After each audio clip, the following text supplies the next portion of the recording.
I love the three of you. Full disclosure, I only started planting recently.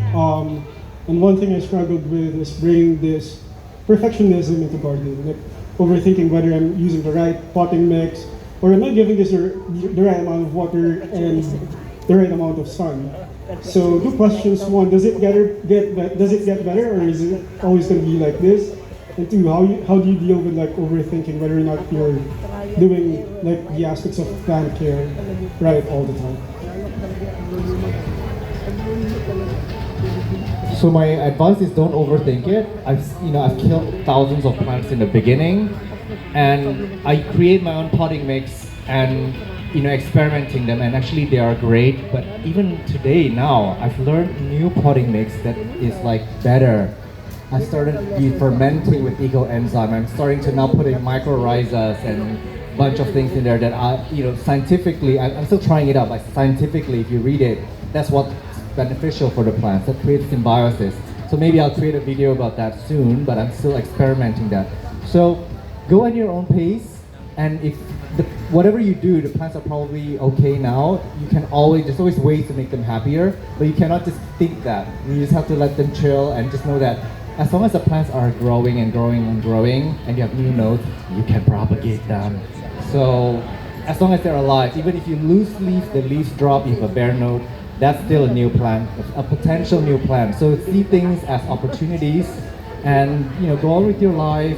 If you're busy, you don't have too much time with your plants, don't worry about it. They're just doing their own thing.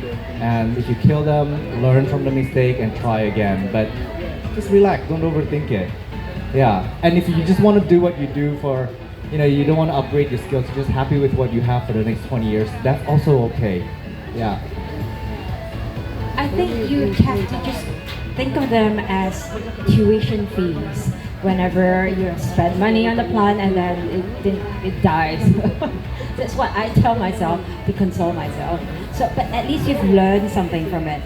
And plants in nature, has nobody taking care of it. I mean, God takes care of it. They're left out there in the wild. So I think maybe sometimes they're being overbabied in our environment. So they're more resilient than we think. But I also encourage you, especially if you're early in your plant journey, don't go with this very expensive plants at first. Kind of practice out with the basic, easy ones, and then gradually, go up and invest more later. Yeah, that's very good advice. So first thing, just have to take note that don't overthink, because overthinking will probably kill your plant sooner or later. So just don't overthink about it. Just let it be. The advice that Irene gave was that always start with, if you're still starting, you start with kind of cheap ones, so that if ever they die in your hands, so it won't be that painful.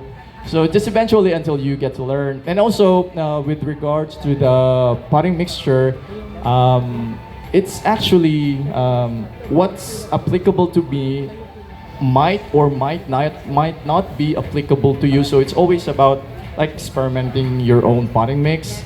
We have different growing conditions. In my place, it might be a high humid area, high altitude, or it's dry, so we don't have the same growing conditions. So we have different parameters to consider in that one. So just try to experiment on what may be applicable on your growing conditions. One good tip: the plant that you're trying to grow, find out like in nature, where does it occur naturally? Does it like to climb a tree? Does it like to be, stuck on a cliff, on a rocky place? Or is it a crawling plant? Then you try to imitate that sort of environment when you grow it at home.